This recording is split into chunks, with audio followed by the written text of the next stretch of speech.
Naniniwala kayo selective yung hustisya? Ano no? Naniniwala ko kayo na sa selective justice dahil naunang ang punto natin flood control scandal, bilyong piso Correct, yan. correct. Pero ang nauna na napakulong ito sila Senator Marcoleta na walang kinalaman sa flood control, sila Mike Defensor, mabilis para sa kritiko ng pamahalaan pero mabagal doon sa paglaban sa korupsyon. Tama yun, ano? Kasi ang example yan ako, di ba?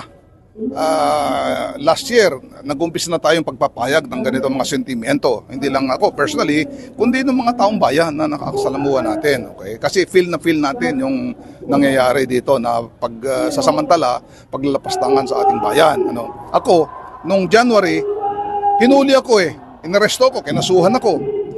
Wala naman akong kasalanan kundi nagpahayag itong mga damdamin na ito, nagsasabi ng katotohanan. So hindi lamang ito selective justice, kundi persecution, harassment, ba? Yung threatening at saka itong panggigipit na ito ginagawa sa amin, pananakot. Tulad ni na Mike Defensor, tulad na marami pang iba. Ito ngayon, si Senator Marcoleta, ganun din. Ba? Bakit siya ang kinakasuhan? Dami-dami diyang dapat noon pa kinasuhan, kinulong. Yung mga nagnakaw sa kaban ng bayan. Yun ang gusto natin sana Pero nauuna kami, yung mga nagsasabi. Pati itong mga brave 18 na Marines, na former soldiers, nagsasabi na to na sila mismo ang nagbitbit, nag-deliver ng mga perang ninakaw na yan Sila pa ngayon ang kinakasuhan Yun ang hindi magandang nangyayari sa ating bayan. Pero despite sa mga ganitong pananakot, persecution, tuloy tayo. Tuloy tayo. Pilipino tayo. Hindi tayo pwedeng madadala sa takot, panakot, mga harassment na ganyan. Kasi alam natin tama yung ginagawa natin, tama yung sinasabi natin. At hindi natin papayagan na mangyayari yung mga pagnanakaw sa ating bayan. Maulan hindi na pigilan na hadlangan yung mga panawagan natin sa gobyerno, lalo na sa malawakang korupsyon. Ano pa ang gusto niyo? Yeah, totoo yan, ano? Buulan, bumabagyo, tuloy po tayo dito sa ating pagkilos na ito, yung pagpapahayag ng mga sentimiento natin sa gobyerno tungkol dito sa matinding korupsyon na ito sa nangyari sa ating bayan. Kaya tuloy-tuloy po tayo dito. Marami pa magsasalita diyan, maraming mga sektor, maraming mga grupo, hindi lamang po UPI diyan, kung iba-iba yung mga sektor. Ang nandito at nakikisa sa atin, nakikisama at iba-iba rin ang mga magsasalita. Ngayon, sa mamaya. Ano po ba yung pinakapunto ng pagtitipon na ito? Ano ba ang dapat natin na i-strike sa gobyerno? Okay,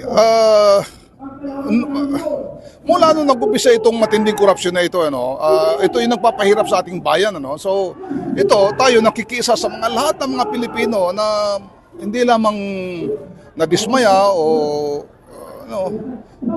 yung puot at galit ng mga Pilipino dito sa nangyayari sa atin. Kasi nga, tulad yan, bagyo na naman, may baha na naman, may mga lumulubog sa baha.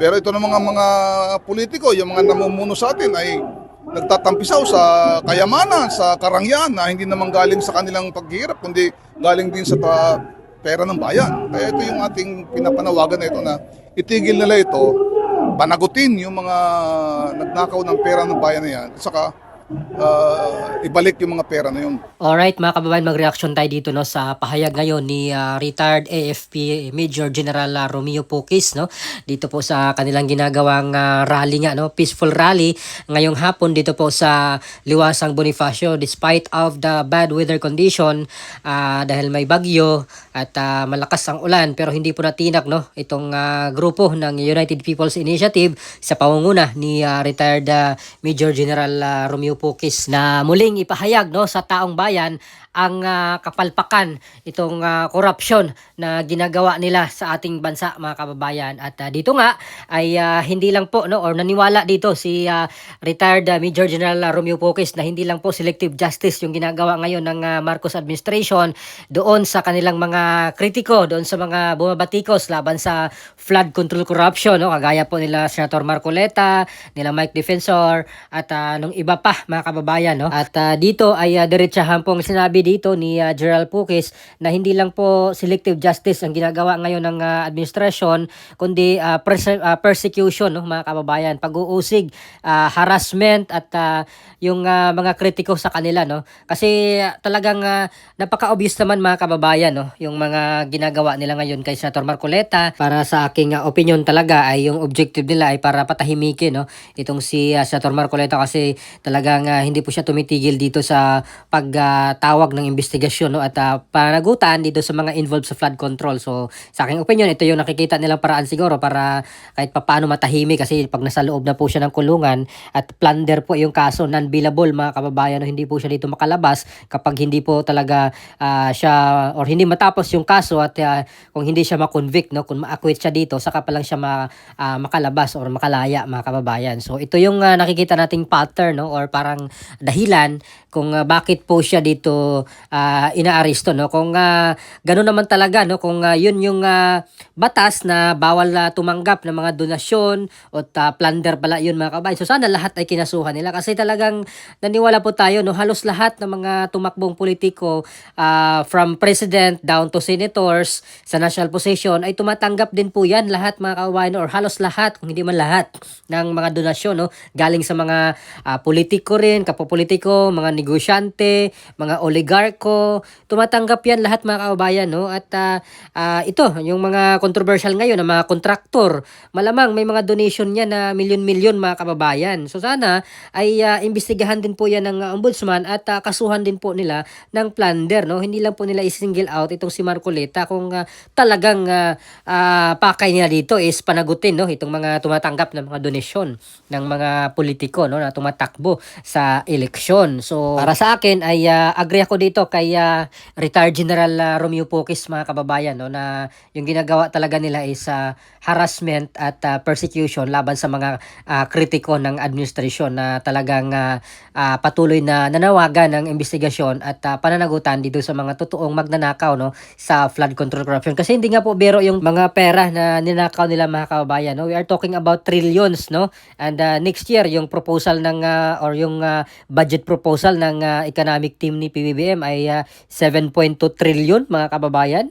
At for sure yan ay may mapunta dyan sa kurakot na naman. So hindi po natin maalis sa ating isipan na mag-doubt, no, na yung 7.2 trillion na yan baka malagay sa maleta na naman yan, no, mga kababayan, dahil merong precedent na nga pong nangyayari. Hindi pa nga po na ipakulong, no, yung mga big fish na yan, and yet meron pang 7.2 trillion na naman na budget proposal, no, mga kababayan. So dapat ay may pakulong muna natin yung mga involved dito sa mga budget insertion, yung tumatanggap ng mga kickbacks, yung involved dito sa mga mali-malitang pera di umano, ay dapat mapakulong ito at mabawi mga kababayan yung mga pera na pinagnanakaw nila, kasi talagang sayang, no, ang laking pera na yan mga kababayan. Hindi po sapat na makulong lang sila, no. Dapat mabawi yung mga kaperahan na yun, yung mga properties nila ma-sequestered, mga ganon.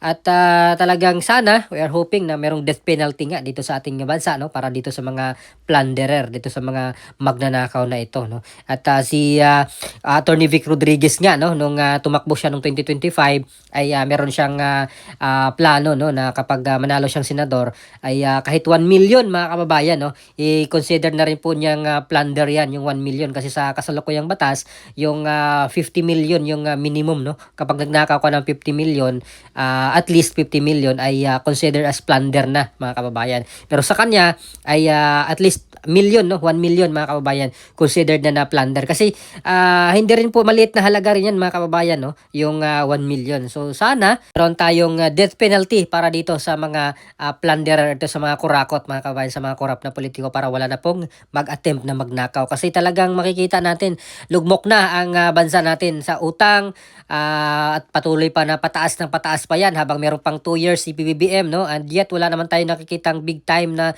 infrastructure, no, yung naiwang legacy ni President Duterte na subway ay panay ang pag-delay, no, dahil yung budget nga ay nailipat di umano doon sa flood control. At isipin natin, utang po yun mga kababayan, no, yung budget doon, at nagpunta sa Japan na naman si PBM at nangutang na naman para daw dito, no, sa subway na naman, at para doon sa Mindanao at yung isang inutang mga kababayan. So talagang kawawa yung bansang Pilipinas, kaya hindi po nakapagtaka na negative 27 yung kanyang net trust rating, no, ayon dito sa Publicos Asia, kasi iba talaga yung kanyang salita balita, iba yung nangyayari sa katotohanan sa totoong buhay mga kababayan. Despite the fact na todo promote, no, todo positive yung balita ni Claire Castro na hindi na daw nagpapahinga halos ang Pangulo, hindi nagbabakasyon, pero sa buong katotohanan, sa totoong buhay, hindi naman yung ganyan yung nangyari mga kababayan, no, kabaliktaran naman.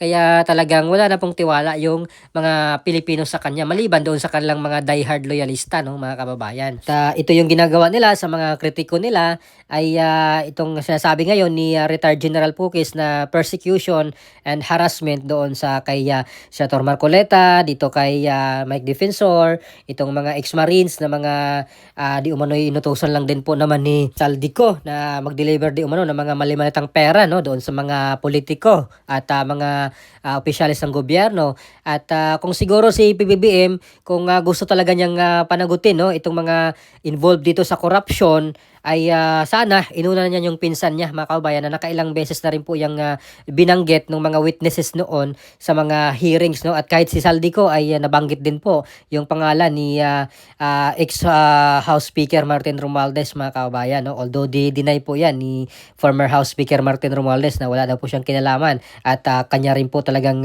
binangga, no, na ang executive daw po yung may kagagawan dito, no, sa paglabas ng budget mga ganon, so wala daw po siyang kinalaman dito. So talagang sa ngayon ay wala tayong makuhang sagot, no, at tamang pananagutan, no, sa panahon ni PBBM mga kababayan dahil yung mismong pinsan niya ay hindi niya kayang maipakulong, no, mga kababayan, although ilang beses na po niya sinabi ni Ombudsman Remulla na may kaso na ifa-filed, no, pero hanggang ngayon tapos na yung June, baka magtapos na rin po yung July, no, or kaya matapos na rin yung buong termino na lang ni PBBM, hindi niya makasuhan or hindi niya mapa-aresto itong si Martin Romualdez mga kababayan.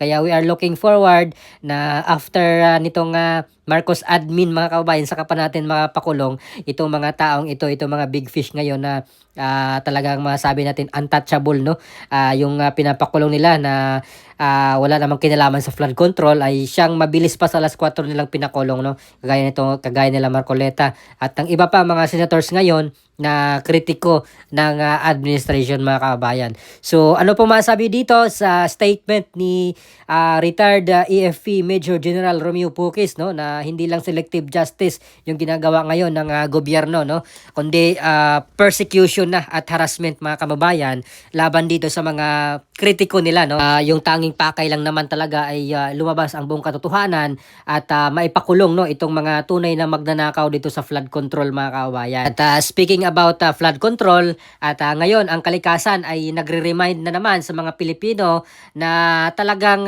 yung flood control mga kababayan ay palpak, no, na ninanakaw nila yung budget doon. Although sinasabi ng isang senador na kalimutan na daw natin yung flood control at hindi naman nabubuhay tayo lahat dito sa flood control, no, pero yung kalikasan mismo yung gumawa ng paraan para maalala natin yung kapalpakan, yung pagnanakaw na ginawa nila dito sa flood control. So ano po masasabi nyo dito mga kababayan, no, sa statement nga ni General Romeo Pukis?